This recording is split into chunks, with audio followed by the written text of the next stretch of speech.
ಸ್ನೇಹಿತರೆ, ಇವತ್ತು ನಾವು ಅಮೆಝಾನ್ ಪೇ ಲೇಟರ್ EMI ನ ಯಾವ ರೀತಿ ರೀಪೇಮೆಂಟ್ ಮಾಡಬೇಕು ಅಂತ ಚರ್ಚೆ ಮಾಡೋಣ. ಅಮೆಝಾನ್ ಪೇನಲ್ಲಿ ನಮ್ಮ ಒಂದು EMI ಮೂಲಕ ಏನಾದರೂ ನಾವು ಖರೀದಿಸಿದ್ರೆ ಅದರ ಒಂದು EMI ಅನ್ನೋದು ಯಾವ ರೀತಿ ನಾವು ಮರುಪಾವತಿ ಮಾಡಬೇಕು ಮತ್ತು ಯಾವ ಸಮಯದಲ್ಲಿ ಮಾಡಬೇಕು, ಎಷ್ಟು ಟೈಮಿಂಗ್ ಇರುತ್ತೆ, ಎಲ್ಲವನ್ನು ನಾನು ಇವತ್ತು ಎಕ್ಸ್ಪ್ಲೈನ್ ಮಾಡ್ತೀನಿ. ಹಾಗೆ ನಮ್ಮ ಚಾನಲ್ಗೆ ಮೊದಲು ಬಂದಿದ್ದರೆ ದಯವಿಟ್ಟು ನಮ್ಮ ಚಾನಲ್ನ ಸಬ್ಸ್ಕ್ರೈಬ್ ಮಾಡಿ ಮತ್ತು ಪಕ್ಕದಲ್ಲಿರುವಂಥ ಬೆಲ್ ಐಕನನ್ನು ಪ್ರೆಸ್ ಮಾಡಿ ನಮ್ಮ ತಂತ್ರಜ್ಞಾನ ಆಧಾರಿತ ಬೃಹತ್ ಕುಟುಂಬದ ಸದಸ್ಯರಾಗಿ. ಸ್ನೇಹಿತರೆ, ಅಮೆಝಾನ್ ಪೇ ಲೇಟರ್ EMI ನಲ್ಲಿ ನಾವು ಮೊದಲು ಆಕ್ಟಿವೇಶನ್ ಮಾಡಿದ ನಂತರದಲ್ಲಿ ನಾವು ಅಲ್ಲಿಂದ EMI ನ ಒಂದು 3 ತಿಂಗಳಿಂದ ಹಿಡಿದು 1 ವರ್ಷದವರೆಗೆ ನಾವು EMI ಮೂಲಕ ನಾವು ಯಾವುದೇ ಪ್ರಾಡಕ್ಟ್ನ ಬೈ ಮಾಡ್ಕೋಬಹುದು. ಆ ಒಂದು ಪ್ರಾಡಕ್ಟ್ನ ಬೈ ಮಾಡಿದ ನಂತರದಲ್ಲಿ ನಾವು ಪ್ರತಿ ತಿಂಗಳು 1 ರಿಂದ 5ನೇ ತಾರೀಕಿನ ಒಳಗಡೆ ನಾವು ಅದನ್ನು ಪೇಮೆಂಟ್ ಮಾಡಬೇಕಾಗಿರುತ್ತೆ. 1ನೇ ತಾರೀಕಿಗೆ ಅದರ ಒಂದು ಬಿಲ್ ಅನ್ನೋದು ಜನರೇಟ್ ಆಗುತ್ತೆ. ನಂತರದಲ್ಲಿ 5ನೇ ತಾರೀಕಿನವರೆಗೆ ನಾವು ಅದನ್ನು ಕಟ್ಟೋದಕ್ಕೆ ಟೈಮಿಂಗ್ ಇರುತ್ತೆ. ಅಲ್ಲಿ ಆಟೋಮೆಟಿಕ್ ಪೇಮೆಂಟ್ ಕೂಡ ನಾವು ಆಕ್ಟಿವೇಟ್ ಮಾಡ್ಕೋಬಹುದು, ಇಲ್ಲಾಂದರೆ ಮ್ಯಾನ್ಯುವಲಿ ನಾವು ಅಲ್ಲಿ ಪೇಮೆಂಟ್ ಮಾಡಿ ನಾವು ಅದನ್ನು ಕಟ್ಟಬಹುದು. ಅದನ್ನು ಕೂಡ ನಾನು ಆಪ್ಷನ್ ಹೇಳ್ತೀನಿ ಯಾವ ರೀತಿ ಅನ್ನೋದನ್ನು. ಇಲ್ಲಿ ನೋಡ್ತಾ ಇರ್ಬೋದು, ನಾನು ಮೊದಲು ಅಮೆಝಾನ್ನ ಓಪನ್ ಮಾಡ್ತೀನಿ.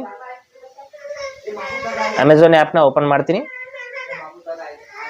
ಅಮೆಝಾನ್ ಆ್ಯಪ್ನ ಓಪನ್ ಮಾಡಿದ ನಂತರದಲ್ಲಿ ಇಲ್ಲಿ ಅಮೆಝಾನ್ ಪೇ ಮೇಲೆ ಕ್ಲಿಕ್ ಮಾಡ್ಕೋಬೇಕು.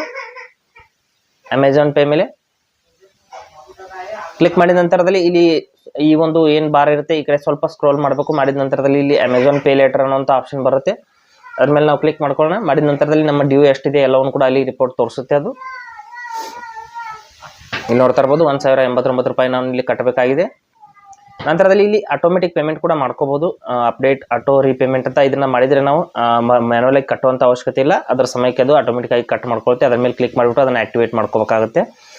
ನಂತರದಲ್ಲಿ ಇಲ್ಲಿ ಟೋಟಲ್ ಬಿಲ್ಡ್, ನಂತರದಲ್ಲಿ ಟೋಟಲ್ ಅಮೌಂಟ್ ಅಂತ ಇಲ್ಲಿ ತೋರಿಸ್ತಾ ಇದೆ. ಟೋಟಲ್ ಅಂತ ಸೆಲೆಕ್ಟ್ ಮಾಡಿಬಿಟ್ಟು ನೀವು ಪೇ ನೌ ಅಂತ ಕ್ಲಿಕ್ ಮಾಡ್ಕೋಬೇಕು. ಇಲ್ಲಿ ನೋಡ್ತಾ ಇರ್ಬೋದು, 5 ಏಪ್ರಿಲ್ ಒಳಗಡೆ ನೀವು ಪೇಮೆಂಟ್ ಮಾಡಬೇಕು ಅಂತ ಹೇಳ್ತಾ ಇದೆ. ಲಾಸ್ಟ್ ಡೇಟು, ಡ್ಯೂ ಡೇಟ್ ಅಂದರೆ ಆ ಡೇಟ್ ಒಳಗೆ ನೀವು ಪೇಮೆಂಟ್ ಮಾಡಿದರೆ ನಿಮಗೆ ಯಾವುದೇ ರೀತಿಯಲ್ಲಿ ತೊಂದರೆ ಆಗೋದಿಲ್ಲ. ಇಲ್ಲಾಂದರೆ ನಿಮ್ಮ ಸಿಬಿಲ್ನಲ್ಲಿ ಏನಾದ್ರು ಪ್ರಾಬ್ಲಮ್ ಆಗಬಹುದು. ನಂತರದಲ್ಲಿ ಪೇ ನೌ ಅಂತ ಕ್ಲಿಕ್ ಮಾಡ್ಕೋತೀನಿ.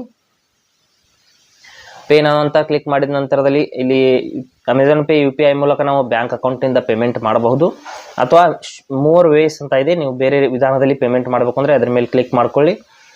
ಇಲ್ಲಿ ನೋಡ್ತಾ ಇರ್ಬೋದು, UPI ಆ್ಯಪ್ ಅಂದರೆ ಬೇರೆ ನೀವು ಫೋನ್ಪೇ, ಗೂಗಲ್ ಪೇ ಮೂಲಕನೂ ಇಲ್ಲಿ ಪೇಮೆಂಟ್ ಮಾಡಬಹುದು. ಇಲ್ಲಿ ನೆಟ್ ಬ್ಯಾಂಕಿಂಗ್ ಅನ್ನುವಂಥ ಆಪ್ಷನ್ ಇದೆ, ಅದ್ರ ಮೂಲಕನೂ ಕೂಡ ಮಾಡಬಹುದು. ಇಲ್ಲಿ EMI ಅವೈಲೇಬಲ್ ಇರೋದಿಲ್ಲ. ನಂತರದಲ್ಲಿ ಇಲ್ಲಿ ಫೋನ್ಪೇ ಮೂಲಕನೂ ಮಾಡ್ಕೋಬಹುದು, ಅಥವಾ ಅಮೆಝಾನ್ ಪೇ UPI ಇದೆ, ನೇರವಾಗಿ ನಿಮ್ಮ ಬ್ಯಾಂಕ್ನಿಂದ ಕಟ್ ಆಗುತ್ತೆ, ಅದರ ಮೂಲಕನೂ ಕೂಡ ನೀವು ಪೇಮೆಂಟನ್ನು ಮಾಡಬಹುದು.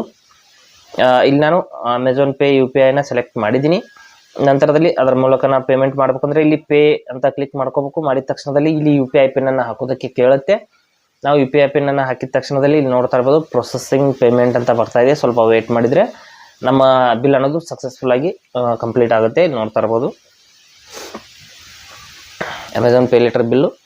ಇಲ್ಲಿ ಕೆಳಗಡೆ waiting for biller to confirm payment ಅಂತ ಬರ್ತಾ ಇದೆ, ಅಂದರೆ ನಾವು ಸ್ವಲ್ಪ ವೇಟ್ ಮಾಡಬೇಕು. ಇಲ್ಲಿ ನೋಡ್ತಾ ಇರ್ಬೋದು, your Amazon pay litre bill repayment is successful ಅಂತ ಬಂತು. ನಂತರದಲ್ಲಿ ನಮ್ಮ ಏನು ಡ್ಯೂ ಅಮೌಂಟ್ ಇರುತ್ತೆ ಅದು 0 ಆಗುತ್ತೆ. ನೆಕ್ಸ್ಟ್ ಮಂತ್ವರೆಗೂ ಅದು 0 ಇರುತ್ತೆ. ನೋಡ್ತಾ ಇರ್ಬೋದು, ನಮ್ಮ ಅಮೌಂಟ್ ಔಟ್ಸ್ಟ್ಯಾಂಡಿಂಗ್ ಇಲ್ಲಿ 0 ಇದೆ ಸ್ನೇಹಿತರೆ. ಈ ರೀತಿ ನಾವು ಅಮೆಝಾನ್ ಪೇ ಲೇಟರ್ EMI ನ ಬಿಲ್ ಪೇಮೆಂಟ್ ಮಾಡಬಹುದು.